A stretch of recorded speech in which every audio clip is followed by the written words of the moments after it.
బొమ్మల కథలు. ఏరా కనకయ్య, ఎక్కడికో వెళ్తున్నట్టున్నావు? అదా, బావిలో పూడికలు తీస్తే డబ్బిస్తున్నారంట. అందుకే నేను కూడా బావిలో పూడికలు తీయడానికి వెళ్తున్నాన్రా. నువ్వు వస్తావా? ఏంటి, నేను బావిలో పూడికలు తీయాలా? ఈ విషయం ఊర్లోని జనాలకి తెలిస్తే ఇంకేమైనా ఉందా చెప్పు. అయినా ఏంట్రా నీ పిసినిగొట్టు ఏషాలు? ఎప్పుడు చూడు డబ్బులు డబ్బులు అంటూ వాటి వెంట పరిగెడుతూ ఉంటావు. సోము, నేను డబ్బు అవసరానికి మాత్రమే సంపాదించుకుంటాను. ఏంటి, నువ్వు డబ్బు అవసరానికి మాత్రమే సంపాదించుకుంటావా? 20 ఎకరాల ఆసామివి నువ్వు. అయినా నీ కింద ఒక్క పనోణ్ణి కూడా పెట్టుకో. ఎందుకురా అంటే వాళ్ళకి జీతం ఇవ్వాలి కదా, ఎందుకు అంటావు. మళ్ళీ ఇదిగో డబ్బు కాసపడి ఇలాంటి చిల్లర పనులు చేస్తూ ఉంటావు. పైగా ఒక్క రూపాయి కూడా నీ జేబులో నుండి ఖర్చు పెట్టవు. మరి అలవాట్లున్న నిన్ను పిసినారి అనకుండా ఇంకేమంటారా? అవును, డబ్బులు సంపాదించుకోవడం పిసినారితనమైతే నేను పిసినారు వాణ్ణిరా అంటూ కనకయ్య కోపంగా అక్కడి నుంచి వెళ్ళిపోతూ ఉన్నాడు. సోమేష్ కనకయ్య వెనకాల వెళ్లి, రే కనక, నేనేదో సరదా కలా అన్నాన్రా. అంత మాత్రాన్ని నువ్విలా కోపంగా వెళ్ళిపోతావా? సరే ఆగు. రే, ఒక 500 ఎందుకు? ఆ జూదమాడి డబ్బులు పోగొట్టుకుందావనా? నేనివ్వను. రే, మనిషిలా పుట్టాక అన్నీ అనుభవించాలిరా. ఎప్పుడు చూడు డబ్బు వెనకాల పరిగెత్తడమేనా? అప్పుడప్పుడు కాసిన్ని సరదాలు కూడా తీర్చుకోవాలి. కావాలంటే నువ్వు కూడా నాతోరా, నువ్వు కూడా సరదాగా గడపచ్చు. నేనెక్కడికి రానురా. పైగా అలాంటి డబ్బులు పోగొట్టుకునే చోటికైతే అస్సలు రాను. ఆ సరదాలేవో నువ్వే చెయ్యి. అయినా నీ దగ్గరున్న డబ్బులతో సరదాలు తీర్చుకోవాలి కాని పక్క వాళ్ల డబ్బులు అడిగి వాటితో సరదాలు తీర్చుకోవడం ఏంటి? సోస్, అక్కడే ఆపు నీ ప్రవచనాలు. ఏదో ఇంట్లో డబ్బులు మర్చిపోయి వచ్చాను కాబట్టి నిన్ను డబ్బులు అడిగాను. అయినా పిల్లికి కూడా బిచ్చం వేయని నువ్వు ఇస్తావనుకోవడం నాది తప్పు అనుకుంటూ సోమేష్ జూదం ఆడ్డానికి వెళ్ళిపోయాడు. కనకయ్య మాత్రం బావిలో పూడిక తీసే పనికి వెళ్ళిపోయాడు. అక్కడ పనివాళ్లందరూ కనకయ్యని చూసి, ఈయనకిదేం పిసినారుతనమే, ఇంట్లో అంత డబ్బులు పెట్టుకుని ఈ పనులకొచ్చాడు. మరే, ఈ డబ్బున వాళ్ళకి ఎంత సంపాదించినా కూడా చాలదనుకుంటా. ఇలా అక్కడ పనిచేస్తున్న కూలీలంతా కనకయ్య పిసినార్తనంతో సంపాదించిన డబ్బుల గురించి మాట్లాడుకుంటూ ఉన్నారు.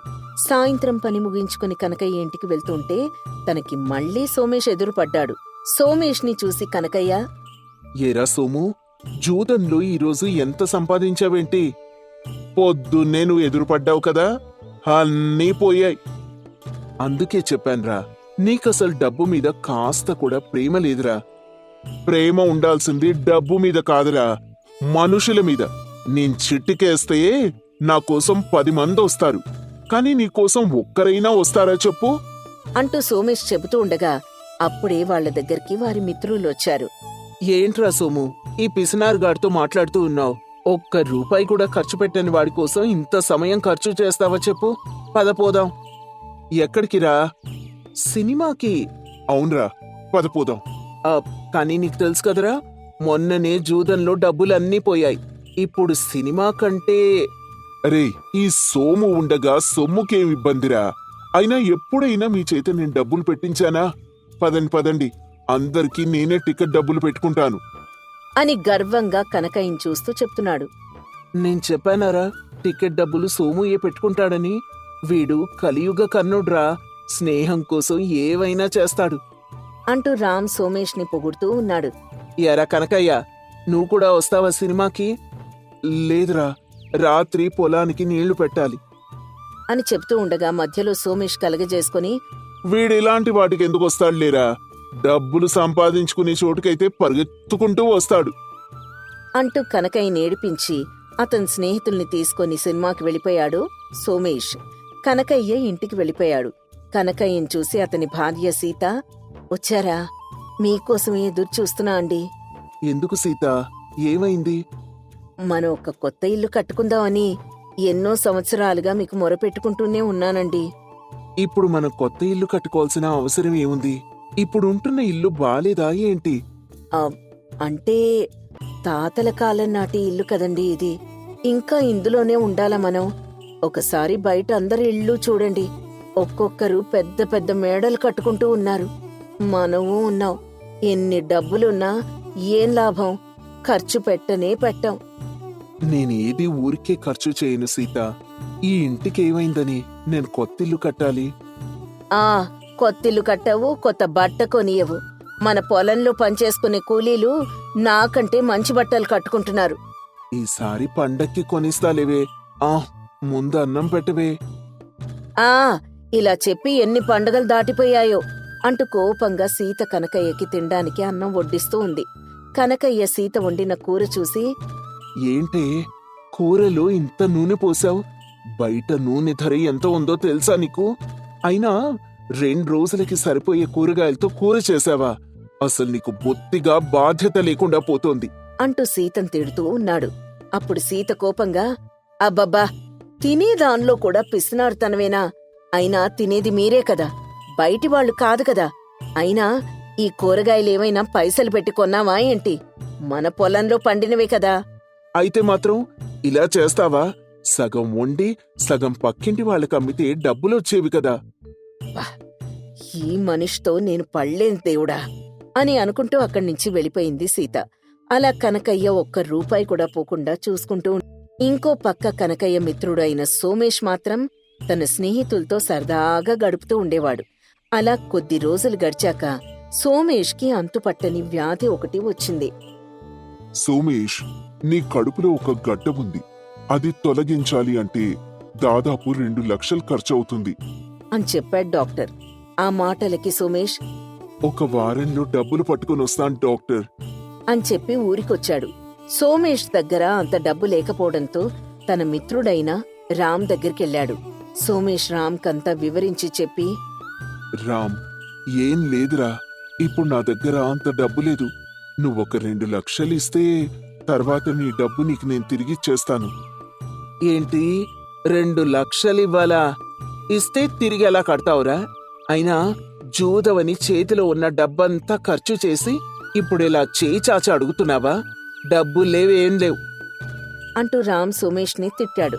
ఆ మాటలకి సోమేష్ ఆశ్చర్యపోయి అక్కడ్నుండి ఇంకో మిత్రుడి దగ్గరికి వెళ్లి డబ్బులు అడగ్గా అతను కూడా రామ్లానే సమాధానమిచ్చాడు. అలా సోమేష్కి ఏ స్నేహితుడు కూడా డబ్బులివ్వలేదు. చిచి, ఇన్ని రోజులు నా దగ్గర డబ్బు చూసి నన్ను కర్ణుడు అంటూ మెచ్చుకున్న వీళ్ళ అసలు రూపం ఇదా? నా దగ్గర డబ్బులున్నన్ని రోజులు నా కోసం ఏదైనా చేస్తామని అన్నవాళ్ల నిజమైన రూపం ఇదా అని అనుకుంటూ సోమేష్ బాధపడుతూ ఉన్నాడు. అలా 2 రోజులు గడిచాక సోమేష్ దగ్గరికి కనకయ్య వెళ్ళాడు. ఎరా సోమేష్, నీకేదో ఆరోగ్య సమస్య వచ్చిందని విన్నాను, నిజమేనా అని అడిగాడు. అప్పుడు సోమేష్ తన మనసులో కనకయ్య గురించి ఇలా అనుకున్నాడు. ఇప్పుడు ఈ పిసినోరోడు ఎందుకొచ్చినట్టు? అయినా సమస్య ఏంటి అని అడిగినంత తేలిక కాదు సహాయం చేయడం అని అనుకుంటూ ఉండగా కనకయ్య ఒక సంచిలో నుండి కొంత డబ్బు తీసి, సోమేష్, ఇదిగో, ఇందులో నీకు కావలసిన 2 లక్షలున్నాయి. వెళ్ళి ఆపరేషన్ చేయించుకో. సోమేష్ ఆ డబ్బు చూసి ఆశ్చర్యంగా కొంచెం బాధగా ఇలా అన్నాడు. కనకయ్య, ఇన్ని రోజులు నేను నిన్ను పిసినిగొట్టు అనేవాణ్ణి, అలా అని ఎగతాళి చేసేవాణ్ణి. ఏ స్నేహితులైతే నా వాళ్ళు అనుకుని నేను భ్రమపడి నిన్ను అవమానించాను, ఇప్పుడు ఆ స్నేహితులే నన్ను పట్టించుకోవడం లేదు. కాని నువ్వు నాకు సహాయం చేస్తున్నావు. సోమేష్, ఇది సహాయం కాదురా, బాకీ. నువ్వీ డబ్బుతో జబ్బు నయం చేసుకున్నాక వడ్డీతో సహా చెల్లించాలి సుమా. అప్పటి వరకు ఇదిగో ఈ ఇల్లు నాది అని చెప్పాడు కనకయ్య. అందుకు సోమేష్, నువ్వు నాకు సహాయం చేస్తున్నావనుకున్నాను కాని నా అవసరాన్ని నువ్వు వాడుకుంటున్నావా పిసినారి కనకయ్యా? అవునరా, సరే, వడ్డీతో సహా నీ డబ్బు నీకు చెల్లించేస్తాలే అని చెప్పి సోమేష్ డబ్బు తీసుకుని వెళ్లి జబ్బు నయం చేసుకున్నాడు. ఆ తర్వాత కొన్ని నెలలకి సోమేష్ డబ్బు తెచ్చి కనకయ్యకిస్తూ, ఇదిగోరా పిసినారు కనకయ్య, నీ వడ్డీ డబ్బులు అంటూ సోమేష్ డబ్బులివ్వగా కనకయ్య నవ్వి, సోమేష్, నాకు నా 2 లక్షలు చాలరా. ఆ వడ్డీ డబ్బులు నీవే. ఇన్నాళ్ళు నీ కష్టం తెలియక నీ తోటి వారు నిన్ను పొగుడుతూ ఉంటే వారి కోసం డబ్బుల్ని ఇష్టం ఉన్నట్టు ఖర్చు చేశావు. కానీ చివరికి వారు నిన్నేం చేశారు? ఇకనైనా నువ్వు మార్రా. నేను డబ్బులు ఖర్చు చేయకపోయినంత మాత్రాన పిసినారి వ్యక్తిని కాను, జాగ్రత్త పరుణ్ణి మాత్రమే అని చెప్పాడు కనకయ్య. అన్ని రోజులు కనకయ్యని తప్పుగా అర్థం చేసుకున్నందుకు సోమయ్య పశ్చాత్తాపడ్డాడు. కనకమ్మకు కోపం తన్నుకొస్తోంది. మధ్యాహ్నం అవుతున్నా తన కొడుకు రంగా నిద్రపోతూనే ఉండడం చూసి ఒళ్ళు మండిపోతోంది కనకమ్మకు. కోడలు రాణి వంట పనులు చేయడంలో మునిగిపోయింది. ఇంతలో, ఏంటమ్మా రాణి, నీ మొగుడలా పందిలా తిని నిద్రపోతుంటే పల్లెత్తు మాట కూడా అనవా నువ్వు? నీకేం అనిపించడం లేదా? వాణ్ణి మొగుడే కదా, నిద్ర లేపాలని, లేపి తిట్టాలని నీకేమాత్రం అనిపించడం లేదా? నన్నేం చేయమంటారత్తయ్య? నేను చిన్నప్పటినుంచి ఇంట్లో పుట్టి పెరగలేదు. మధ్యలో వచ్చిందాన్ని. ఒకవేళ నేనేమన్నా మాట్లాడితే మీరు అడ్డుపడొచ్చు. నాకు కట్టుకున్నవాడే అయినా మీకు మాత్రం కన్నవాడు కాదా? మీ కొడుకుపై పల్లెత్తు మాటంటే మీరు తట్టుకోలేరు. నేను ఇంట్లో ఒక సాధారణ వస్తువును మాత్రమే. అరే, ఏంటమ్మా అన్నేసి పెద్ద పెద్ద మాటలు మాట్లాడుతున్నావు? రేపో మాపో నేను చస్తే ఈ ఇంటిని అందర్నీ ఎవరు చూసుకుంటారు? నువ్వే కదా. అలాంటి నువ్వే ఇలా మాట్లాడితే ఎలాగమ్మా? నిన్నేనాడైనా ఇబ్బంది పెట్టానా? నా మాటలేవైనా నిన్ను ఇబ్బంది పెడుతున్నాయా? చెప్పమ్మా. అది కాదత్తయ్యా, ఆయనకి చాలా రోజుల నుంచి తాగుడు అలవాటుందని నాకీ మధ్యనే తెలిసింది. మీరు ఆయన్ని కన్నవారు కదా, మీకు చాలా రోజులకు ముందే తెలుసుంటుంది కదా. అయినా ఆ విషయం నాతో చెప్పలేదు. ఎందుకని? చూడమ్మా, 1000 అబద్ధాలాడైనా సరే ఒక పెళ్లి చేయాలని పెద్దలు చెప్పారు కదా. వాడి జీవితంలోకి ఒక మంచి అమ్మాయి వస్తే ఇక వాడి పంట పండుతుందని అనుకున్నాను. వాడిలో మార్పొస్తుందనుకున్నాను. పెళ్ళైన తర్వాత మెల్లగా నీక్కూడా ఆ విషయం తెలిసి వాడితో ఆ తాగుణ్ణి మానిపిస్తావనుకున్నాను. మీరంతా అన్నీ అనుకుంటారత్తయ్య, కానీ అనుభవించేది నేను మాత్రమే కదా. నొప్పి తగిలితే తప్ప బాధ తెలీదు. రాణి కన్నీళ్లు పెట్టుకుంటుంది. రాణి మాటలకు కనకమ్మ కూడా బాధపడుతుంది. కాసేపు ఇద్దరూ మౌనంగా ఉంటారు. ఇంతలో నిద్రమత్తు నుంచి తేరుకున్న రంగా, ఏమే రాణి, రాణి, రాణి, ఎక్కడ చచ్చావే? చెట్టంత మొగుడు ఇంట్లో ఉన్నాడని భయం కూడా లేదా నీకు? అబ్బబ్బా, తల పగిలిపోతోంది. కాసిన్ని టీ నీళ్లు పట్టుకురావే. తల్లొప్పిరా దేవుడా, భరించలేకపోతున్నాను. ఒరే దరిద్రుడా, కాస్తైనా మారవా నువ్వు? ఎప్పటికైనా మారుతావని అనుకున్నాన్రా, కాని నీ ప్రవర్తన చూస్తుంటే నాకు చాలా భయమేస్తోంది. అమ్మా, ఓ నన్ను కన్న నా తల్లి, మర్యాదగా చెప్తున్నాను, మాట్లాడకుండా ఇక్కడి నుంచి వెళ్ళిపో. మొగుడు పెళ్ళాల మధ్యలోకి నువ్వు రాకు. నా భార్యతో నేను మాట్లాడుకుంటాను. ఏమే రాణి, వెళ్ళి నాకు టీ పట్టుకురా. వెళ్ళా. బాగా వేడిగా ఉండాలి. తాగిన వెంటనే తలనొప్పి పారిపోవాలి. అలా ఉండాలి. నేను తీసుకురాను. ఈ రోజు నుంచి మీకు సేవలు నేను చేయను. మీరు మా గురించి పట్టించుకున్నప్పుడు మేం కూడా మీ గురించి పట్టించుకోం. తింటారో చేస్తారో మాకు అనవసరం. మీ చావు మీరు చావండి. రంగాకేమర్థం కాదు. తన కళ్ళు నులుముకొని మళ్లీ తన భార్య వంక చూస్తాడు. కోపంగా ఉన్న తన భార్య తల్లిని చూసి తేరుకుంటాడు. ఇప్పుడు ఏమైందమ్మా? ఇద్దరూ అలా ఉన్నారు. అలా ఎడమొహం పెడమొహం పెట్టుకుని ఉన్నారేంటి? ఏమైందో చెప్పండి. ఎవరైనా ఏమన్నా అన్నారా మిమ్మల్ని? ఒరే దరిద్రుడా, నా కడుపున చెడబుట్టావు కదరా. ఇకపై నువ్వు తాగేసింటికొస్తే మేం నీకు భోజనం కూడా పెట్టాం. అయ్యయ్యో, ఈ మాటలన్నీ ఎక్కడ నేర్చావమ్మా? నా పెళ్ళంగాని నేర్పించిందా ఏంటి? నువ్వు 10 నెలలు నీ కడుపులో మోసి నన్ను కన్నావమ్మా. ఆ విషయం నీకు గుర్తుందా? ఇలా అందరి మాటలు విని నన్ను తిడతావా? చెప్పు. ఆ మాటలన్నీ నీకు ఇదే కదా నేర్పించింది? అంటూ రంగారాణిని కొట్టాలని చూస్తాడు. ఇంతలో కనకమ్మ కల్పించుకొని రంగాని ఆ చెంప ఈ చెంప వాయిస్తుంది. దాంతో కోపంగా రంగా అక్కడ్నుంచి వెళ్ళిపోతాడు. రంగా వెళ్ళిన తర్వాత రాణి తన అత్త కనకమ్మను హత్తుకుని కుమిలి కుమిలి ఏడుస్తుంది. అత్తా,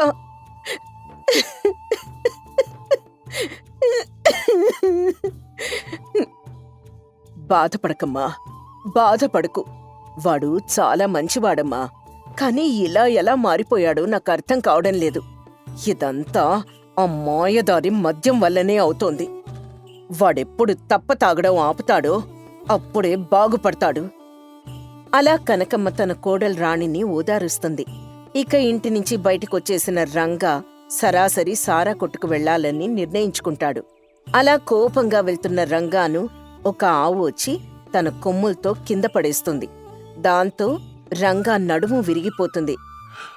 ఓయమ్మో, ఓర్ నాయనో, నా నడుము విరగ్గొట్టేసింది. నేను నడవలేకపోతున్నాను. కాపాడండి, ఎవరైనా వచ్చి నన్ను కాపాడండి. ఈ ఆవు నన్ను చంపేసేలా ఉంది. రంగా కేకలు వినపడ్డంతో ఇంటి దగ్గర కన్నీళ్లు పెట్టుకుంటున్న రాణి కనకమ్మలు పరుగు పరుగున రంగా వద్దకు చేరుకుంటారు. రంగాకు కాస్త దూరంలో ఆవు కూడా ఉంటుంది. అమ్మా, ఆ ఆవు నా నడుము విరగ్గొట్టేసిందమ్మా. ఇదిగో రాణి, నన్ను బాగా తిట్టుకున్నావు కదా, చూడు ఇప్పుడు ఎలా జరిగిందో. నా నడుము విరిగిపోయిందే. మీరే నన్ను ఇంటికి తీసుకెళ్ళాలి. అటొకరు ఇటొకరు నిల్చుని నన్ను పట్టుకెళ్ళండి. చిచి, నడుం విరిగినా నీకు బుద్ధి రాలేదు కదా. ఆ పొడిచేదేదో నడుంపై కాకుండా మూతిపై పొడుచున్నా బావుండేది. అమ్మా, ఎంత పగ పెట్టుకున్నావే. నేనేం పాపం చేశానే? ఏమండి, కాస్త మౌనంగా ఉండండి. ఎక్కువగా కాళ్ళు కదిలించకండి. కాస్త మెల్లగా వెళ్దాం. నొప్పి ఎక్కువగా ఉందా? కాస్త ఓర్చుకోండి. అదిగో మన ఇల్లొచ్చేసింది. అబ్బబ్బా, చూసావా అమ్మా, నువ్వు నన్ను ఒకవైపు తిడుతున్నావు, ఇంకోవైపు నా పెళ్ళాం చూడు. పాప నాకు దెబ్బలు తగిలాయని ఎంత బాధపడుతోందో. వచ్చే జన్మంటూ ఉంటే నా భార్య నాకు భర్తగా రావాలని, నేను భార్యగా మారి సేవలు చేసుకోవాలని ఆ దేవుణ్ణి కోరుకుంటున్నాను. ఆ ఈ మాటలకేం తక్కువ లేదు. ముందింటికి పద, పని చెప్తాను. అలా రంగానింటికి తీసుకొస్తారు రాణి కనకమ్మ. వారితో పాటు రంగాను పొడిచిన ఆవు కూడా ఇంటికి చేరుకుంటుంది. ఇంటికొచ్చిన ఆ ఆవును చూసి రంగా కోపంతో ఊగిపోతాడు. ఎంత ధైర్యం ఉంటే ఇది మళ్ళీ ఇక్కడికొస్తుంది? ఈ రోజు దీన్ని అంతా చూస్తాను. నా నడుమునే విరిచేసి మళ్ళీ ఏదో అమాయకంగా వచ్చింది. దీన్నెంత కొట్టినా తప్పులేదు. సరేరా, వదిలేరా. ఏమండి, మీరు కదలకండి. మీరు నొప్పితో బాధపడుతుంటే నాకేడుపొస్తోంది. ఇంత మంచి భార్యను ఇన్నాళ్ళు ఏడిపిస్తూనే బతికావు కదరా. ఇప్పటికైనా బుద్ధి తెచ్చుకో. నీ భార్యను చూసి కాస్త జాలిపడు. అలా కనకమ్మ రంగాను తిడుతుంది. మరోవైపు రాణి తన భర్తకు నడునొప్పి నయమవ్వాలని వేడి నీళ్ల కాపడం పెడుతుంది. అలా 2-3 రోజులు గడుస్తాయి. ఆవు మాత్రం ఆ ఇంటిని వదిలిపెట్టి వెళ్లకుండా అక్కడే ఉంటుంది. అమ్మా, ఇదేమన్నా పూర్వజన్మలో నా భార్య ఈ ఇంటిని వదిలిపెట్టి వెళ్ళనంటోంది. దీనికి నాకు ఏదైనా సంబంధం ఉందని అనుకుంటున్నావా? అవునరా, పూర్వజన్మలో అది నీ ప్రేయసి కదా, అందుకే ఇలా చేస్తోంది. 3 రోజులైనా నీకు నడునొప్పి తగ్గలేదా? లేకుంటే తగ్గినా నువ్వు తగ్గనట్టు నాటకం ఆడుతున్నావా? అంటే ఏంటే, నేనేమీ పని లేకుండా ఇలా మీ మీద ఆధారపడి బతకాలని చూస్తున్నానా? అయినా నువ్వేం నాకు సేవలు చేయడం లేదు కదా. నా భార్య నాకు అన్నీ చేస్తోంది. అయినా నేను రోజు ఎక్కడ ఖాళీగా ఉంటున్నాను చెప్పు? ఈ ఆవును చూసుకుంటున్నాను కదా. ఓహో, నువ్వు ఆ దారిలో వచ్చావా? ఏంటి అలా విచిత్రంగా చూస్తున్నావు? ఇకపై ఈ ఆవు నాదే. నేనే దీనికి ఓనర్ని. రేపట్నుంచి దీన్ని నేను బయటికి తీసుకెళ్తాను, గడ్డి తినిపిస్తాను. చూస్తూ ఉండు దీన్నెలా చేస్తాను. అలా రంగా ఆ ఆవును చూసుకోవడం మొదలు పెడతాడు. ప్రతిరోజు దాన్ని గడ్డి తినడానికి పొలాల వైపు తీసుకెళ్తాడు. ఆ ఆవుకి స్నానం చేయించి శుభ్రంగా ఉంచుతాడు. అందంగా ఆవుని అలంకరించి దాన్ని తన సొంత బిడ్డలా చూసుకుంటాడు. అలా కొన్ని రోజులు గడుస్తాయి. ఒకరోజు ఆ ఆవు ఒక దూడని కంటుంది. ఇక రంగా ఆనందానికి అవధుల్లేవు. నా ఆవుకి దూడ పుట్టింది. ఈ రోజు నాకెంతో సంతోషంగా ఉంది. ఇకపై నేను రోజు పాలు పితికి అమ్ముతాను. చాలేరా, అంత సంబరపడకు. అయినా నీకు బాగుపడే లక్షణాలు ఒక్కటీ లేదు. ఒక పని చేస్తానంటావు, ఇంకో పని చేస్తావు. నువ్వు అంతే, మీ నాన్న కూడా అంతే. ఆ రోజుల్లో మీ నాన్న వల్ల నేనెన్ని కష్టాలు పడ్డానో తెలుసా? ఇప్పుడు నీ భార్య పడే కష్టాలే ఆనాడు నేను పడ్డాను. నువ్వు పుట్టిన తర్వాతైనా పరిస్థితులు మారతాయని అనుకున్నాను, కానీ లాభం లేదు. చూడండి, మీపై నాకు చాలా నమ్మకం ఉంది. మీరు సాధిస్తారండి. ఈ రోజు నుంచి మనకి కొత్త జీవితం మొదలవుతుంది. మీరు అనుకున్నది చేయండి. రాణి మాటలకు రంగా కంటతడి పెట్టుకుంటాడు. రాణి ఓదారుస్తుంది. రాణి, ఇప్పటి వరకు నేనెప్పుడూ ఏడవలేదు. మొదటిసారి ఏడుస్తున్నానే. నన్ను మా అమ్మ కూడా నమ్మలేదే, ఈ ఊరు నమ్మలేదు. కానీ కట్టుకున్న దానివి నువ్వు మాత్రమే నన్ను నమ్మావు. నీ రుణం తీర్చుకోలేను. ఏమండి, ఇప్పుడు అవన్నీ ఎందుకు? ముందు మీరు పని మొదలు పెట్టండి. అలా రాణి మాటలకు ఎంతో ఆనందిస్తూ రంగా ఆవు పాలు పితకడం మొదలు పెడతాడు. ఇక ఆ రోజు నుంచి రోజు పాలనమ్ముతూ డబ్బులు సంపాదిస్తాడు రంగా. ఆ డబ్బుల్ని తన భార్య కోసం, ఇంటి కోసం ఖర్చు చేస్తూ ఉంటాడు. కనకమ్మకు కావలసిన వస్తువుల్ని కొని తెస్తూ ఉంటాడు. అలా తాగుణ్ణి కూడా మానేస్తాడు. దీంతో ఆ కుటుంబం ఎంతో ఆనందంగా ఉంటుంది. ఒకరోజు రాణి వాంతులు చేసుకుంటుంది. అమ్మా, రాణి వాంతులు చేసుకుంటోంది చూడు. దానికేమన్నా అయిందా? ఆస్పత్రికి తీసుకెళ్ళమంటావా? చెప్పమ్మా, అలా ఉలుకు పలుకు లేకుండా ఉన్నావేంటి? ఒరేయ్ రంగా, ఏంటమ్మా నువ్వు? దానికలా వాంతులవుతూ ఉంటే నువ్వు నవ్వుతావేంటి? నీకేమైనా పిచ్చి పట్టిందా? రే నువ్వు తండ్రివి కాబోతున్నావురా. కనకమ్మలా చెప్పగానే రంగాకు చాలా సంతోషం వేస్తుంది. రాణి, నాకు చాలా సంతోషంగా ఉంది రాణి. ఎందుకు పనికిరాని నా జీవితాన్ని చాలా కొత్తగా మార్చావు. నీలాంటి భార్య దొరకడం నా అదృష్టం. నేనేం చేశానండి? ఇదంతా ఆ ఆవు మన ఇంటికి తెచ్చిన అదృష్టమండి. ఆ ఆవే గనక లేకుంటే ఈరోజు మీరు ఆ సారా దుకాణం దగ్గర ఉండేవారు. నేను ఇంట్లో బాధపడుతూ ఉండేదాన్ని. అవును రాణి, ఇదంతా ఆ ఆవు వల్లే. దేవుళ్ళ మన ఇంటికొచ్చి మనకు అదృష్టం తీసుకొచ్చింది. చూడండి, ఏ ఇంట్లో అయినా భార్య మాట విన్న భర్త ఎప్పటికీ చెడిపోడు. ప్రతి ఇంట్లో భార్యకు గౌరవం ఉండాలి. అప్పుడే ఆ ఇల్లు బాగుపడుతుంది. రంగా, నువ్వు నీ భార్య బాధని గుర్తించావు. నీ భార్య చెప్పినట్టు నడుచుకున్నావు. అందుకే ఈరోజిలా ఆనందపడుతున్నావు. లేకపోతే సారా దుకాణంలో అందర్నీ డబ్బులు అడుక్కుంటూ ఉండేవాడివి. నిజమేనమ్మా. ఇకపై నా భార్య, ఈ ఆవు నాకు 2 కళ్ళు. ఇక హాయిగా బతకొచ్చు. ఇప్పటి వరకు అయితే పర్వాలేదు. ఇకపైనే అసలు కథ ఉండేది. నీకు పిల్లలు పుట్టబుతున్నారు కదా, వాళ్ళు చేసే అల్లరికి నీ తల పగిలిపోవాల్సిందే. కనకమ్మలా అనగానే రాణి రంగాలు పగలపడి నవ్వుకుంటారు. ఇక ఆవు పాలమ్ముకుంటూ జీవిస్తున్న ఆ కుటుంబం ఏ చీకు చింత లేకుండా సంతోషంగా ఉంటుంది.